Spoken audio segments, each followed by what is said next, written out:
You're tuned into NAC Car Culture, your home of tough muscle cars, classic cruisers and high-performance imports. Proudly brought to you by NAC Insurance, specialists in modified and high-performance cars. Mount Shop, undercar specialists. And Teng Tools. Get organised. Coming up in this week's episode, Jefferson Kirk's Mazda RX-8 with slam, stance and Bridgeport turbo power. Highlights from the 4 and Rotor South Island champs in Timaru. Turbo Tech from Triple T Auto Engineering. And one serious man cave. We shed raid Paul French's collection of cola and cars. First up though, it's time to point the wheel to Lake Carapiro for the Cambridge Charity Custom and Classic Car Display. Now in its 11th year, the annual Cambridge Charity Show is hosted by the Stragglers, a New Zealand Hot Rod Association affiliated club based out of the Waikato. Since its inception, the day has steadily grown to be one of, if not the biggest one-day car show on New Zealand's event calendar. And after outgrowing its former home in Cambridge itself, it now packs out Karapiro's mighty river domain. Number 11, though, looked a bit dicey. It was overcast, a little bit windy, but we got out here. The car started off a little bit slow arriving this morning. We were starting to panic a little bit, but no, they come through, and we've probably had one of the best days we've ever had. Car-wise, people-wise, public coming in, it was just been absolutely fantastic. It just shows you what goes on when car people come together for charities. Those charities benefit deserving kids, and over the last decade, the Stragglers have been putting the hot rods to work, amassing a very significant amount of money for the cause. Over the 10 years so far, we've given away over $100,000 to needy children who don't get any sponsorship or help from anybody else, so we try to help them out in whichever way we could. Doing it for charity is all well and good, but the massive turnout is helped by the show making a great day out, full stop. Haven't been to this one, been to Beach Shop quite a few times and the Cumu car shows, but no, this is the first time, and look, we're really impressed. It's a really good event, great atmosphere, great venue, you know, it lends itself really well with all the grass, different levels, so no, it's great. It's so relaxed and chilled out. You always get to see something different. There's always different cars here every year, and it's gold coin and it's for a good cause. An exact car count is a bit of a guess. The Stragglers gate crew hand over a sticker to each car that rolls in. This year, they ran out at 1,200. And of all those on show, one truck hugged terra firma just a little more than most. A 4th generation 65 Ford F100. It's 352 FE, big block. Bought it about 16 months ago, picked it up from a guy in Kerry up north. Got dropped off at the airport and flew up there and drove it back. Never driven a V8 before or a left-hand drive, 3-speed manual, and it was stock standard all the way up. It was probably about 14 inches of ground clearance, which I soon wanted to remedy. So hence the reason why it's got a Series 3 Jag front and rear suspension, so it's independent rear end. I found a second-hand left-hand drive Jag on Trade Me, which had been deregistered, so it was a perfect donor. Sometimes a little bit tricky to find the left-hand steering columns in New Zealand, so that was a bit of a bonus. Not wanting to start collecting cat's eyes off the road, the F100 makes use of air suspension trickery to achieve its flat-out park stance. Yeah, RE7 slam specialties, front and rear, internal mounted bump stops. Tray's just been raised about 60 mil just to get enough clearance for the diff head just to sit up. All intents and purposes, still want to be able to use it for work. So sort of the C-notch option really wasn't a path to go down, so independent rear end, tray sits perfectly flat, just modified wheel tubs, all original. I've always had an obsession with dropping cars as much as I wanted. Obviously, it's harder to get away with these days. You know, used to be able to get away with cut compressed springs. I've always just been low and slow, never really got too wrapped up in performance, but this is kind of the thing where I'm happy with how it looks now. So performance might be the only avenue to go down. And at the other extreme, I bought the truck in the States from Tucson, Arizona, very dry, you know, no rust, 318 V8, swapped it out for the flat 6 and left all the patina, there's dents in that, it's still old school. Oh, it's just different from everyone else that actually has trucks or anything like it, you know, everyone expected them to be ugly trucks over the years, but they seem to be something to grab now, and they're going up in value.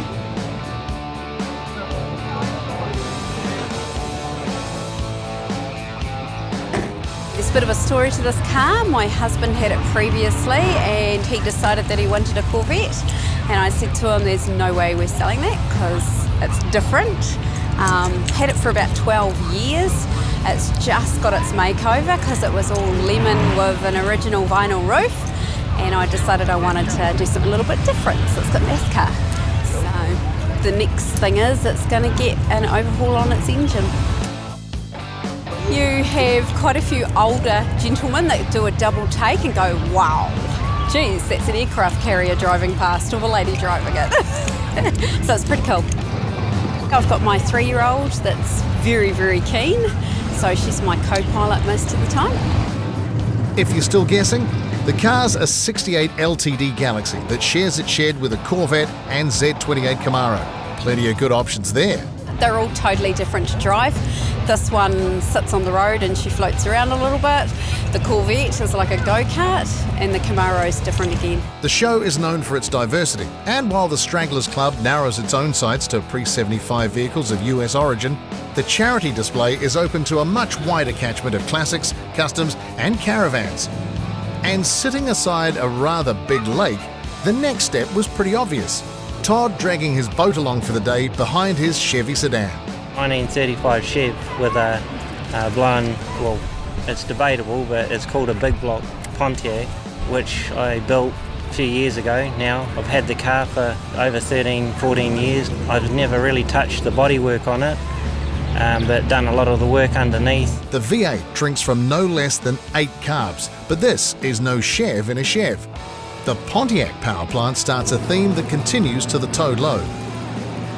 It's a bit of a sickness for Pontiacs, obviously. They're a bit of an orphan dwarf motor. No one really likes them, but I like to be a bit different, so I always wanted a boat like that. My dad's been into boats forever, found this one in Tauranga, so didn't have to build anything except for just tidy up what was theirs.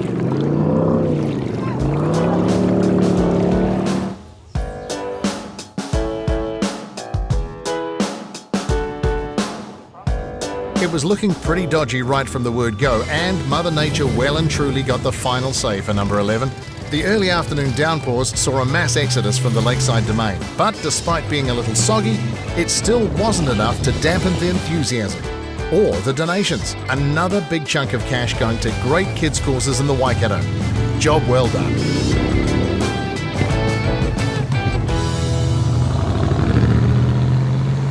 Right, time now to drop in at Triple T Auto Engineering to talk turbos. Here's this week's NAC Tech Tip.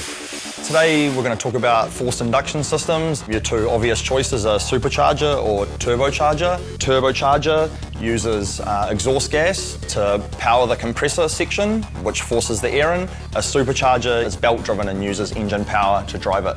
Both have their advantages and disadvantages. Turbo lag is something that most people have heard of, and it's basically waiting for the turbo to spool so you can have that forced induction and the increase in power. Superchargers, you'll have that power instantly, but you are in turn robbing the engine of power because it needs to turn that. A couple of components that you'll need in relation to a turbocharger are wastegates or blower valves. Wastegate releases any excess exhaust gases, and that keeps your turbo from putting so much air into your motor that it basically lifts the head off or head gasket blowing. Blower valve, just when you shift and close the throttle, all of that air you're forcing in needs somewhere to go. The blower valve will open and let that air out to atmosphere or recirculate, and that keeps the turbo spooling, so when you shift into the next gear, you're still in the power zone, ready to go. When you're selecting your turbo, everyone basically wants what they're seeing in the magazines and on Instagram and stuff, which is all these huge turbos. Research is really going to save you a lot of money here.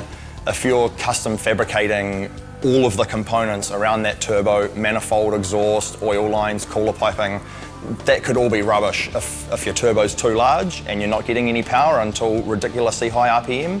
Or a really small turbo, you might get boost at 2,000 RPM, but you'll run out at 5,000 RPM. So just research it, take your time. Don't be that kid in the candy store kind of just grabbing everything, first thing you see on the shelf, and costing you a lot in the long run.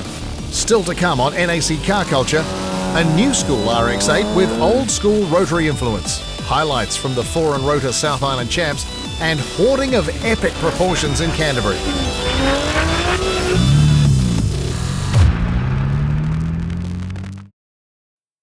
You're back with NAC Car Culture, kindly brought to you by the good people at NAC Insurance, Teng Tools and Mount Shop. Okay, we've got lots to come, like Jefferson's low and loud Bridgeport Turbo RX-8 and Paul French's Canterbury collection. But first, we figure you wouldn't object to a bit of highlight action from the Four and Rotary South Island Champs in Timaru.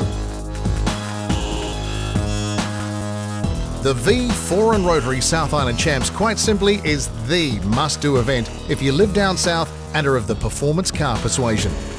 December's 2016 showcase saw a 600-kilometre shift from the Nelson location of previous years to the new Timaru venue. And the location wasn't the only big change. In the past, Saturday was a drag racing only affair. This time was a little different, and Timaru International Motor Raceway was bursting at the seams with all things circuit, drift, rally, burnout and show. A highlight for many was the resurrection of the ex-Mad Mike Firsty 808 wagon. New owner Stefan Collins purchased the neglected white shell and painstakingly revived it to its former glory, right down to the decals adorning the Mazda's flanks. As you can see, the car's purpose hasn't changed either. The South Island Champs headed indoors for Sunday, the Southern Trust Event Centre playing host to the show and shine, with a number of familiar faces on display.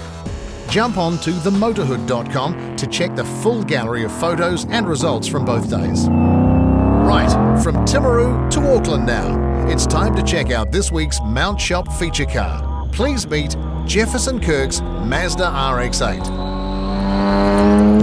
Why the RX-8? Well, I had a Mazda 1300 at the time and I ended up swapping it for the RX-8. I ended up having my kid full time, so I needed a safe car, airbags and all that.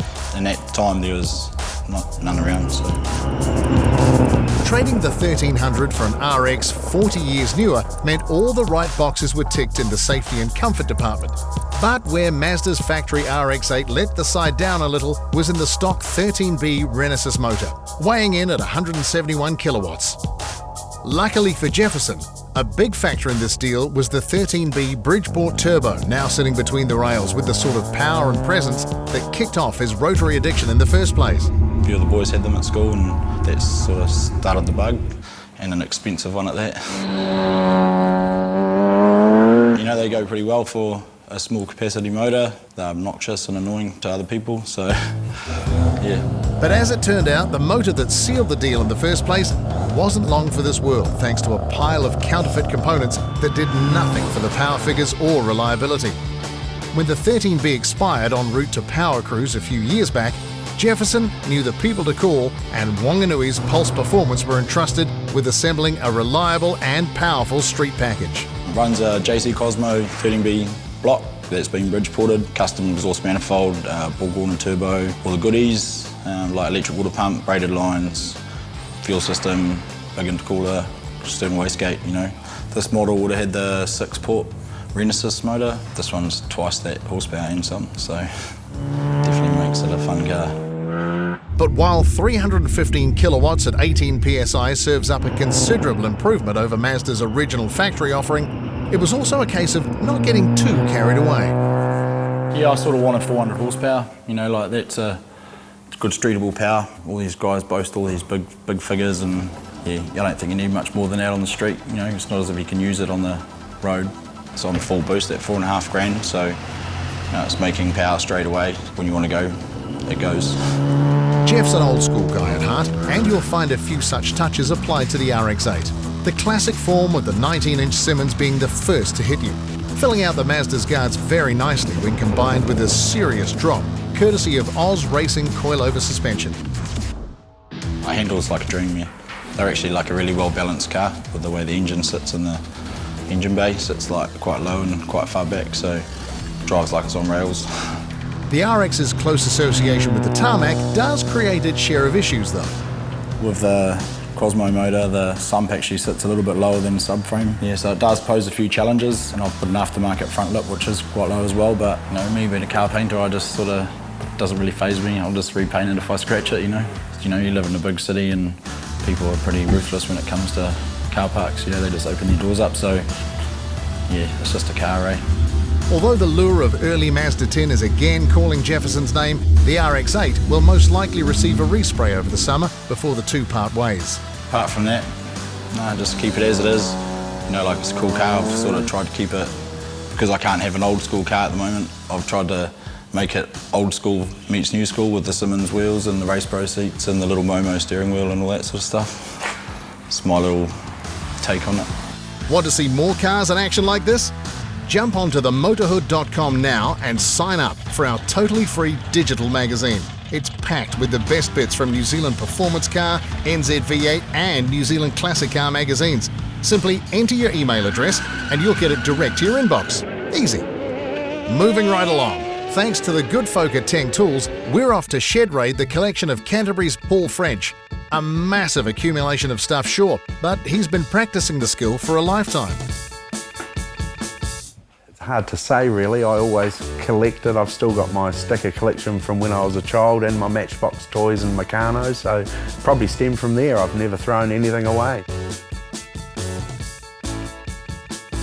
It's just what I enjoy. I always like advertising and cars, everything I suppose, toys, pedal cars, push bikes, cars, buses, you name it.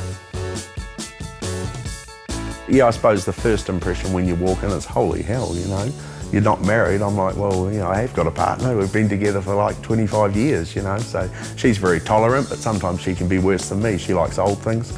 She says that's why she's with me. But I've got friends that are worse than me, so I just go and visit them, and it makes me feel good. I come away and think, oh, I'm not that bad. Yeah, there's always someone worse than you. Although we're talking pretty epic levels of hoarding now, the whole thing started off innocently enough. I started collecting a bit of Coca-Cola stuff, and I got a fridge and thought that needs a crate of bottles next to it and a sign behind it, and the hot rod needs a gas pump beside it, and it just gets carried away, you just keep finding stuff. You start looking and pulling stuff out of the weeds, and that's what happens.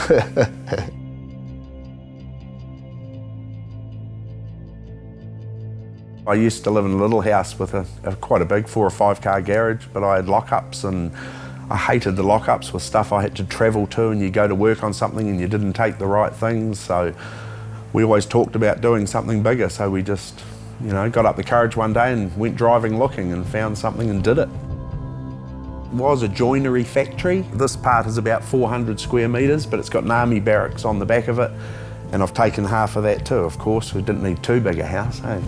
So that's about the size of it, yeah. When I first moved in, I thought, how the hell will I overfill this? But believe me, I've been in this place 7 years, yeah.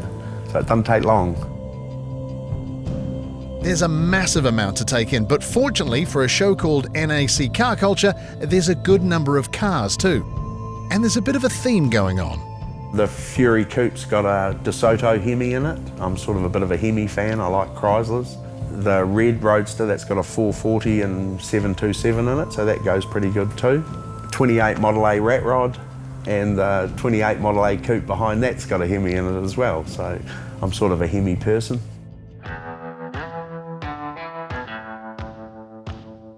A few of the hot rods have another thing in common too, and that's their finish. Nope, this isn't a work in progress.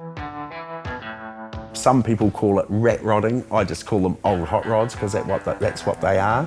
But they've definitely put a foot up the backside of hot rodding, which it needed.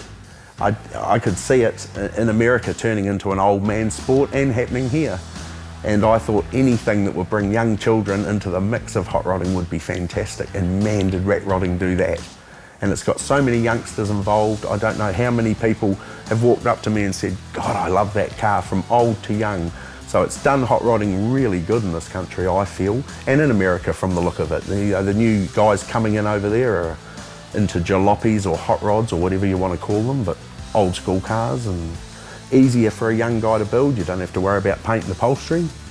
So it's just, I think it's a plus situation, And although this little addiction has got to the point where it takes up more space than many people's homes, Paul isn't seeking out a cure anytime soon. I don't think so. There's always more you want. There's always more you're mucking around with. I don't know, I've got to go down this week sometime. A guy rang me and said he's got an old Caltex sign, and I thought, oh, I can never say no. But yeah, I've definitely slowed up.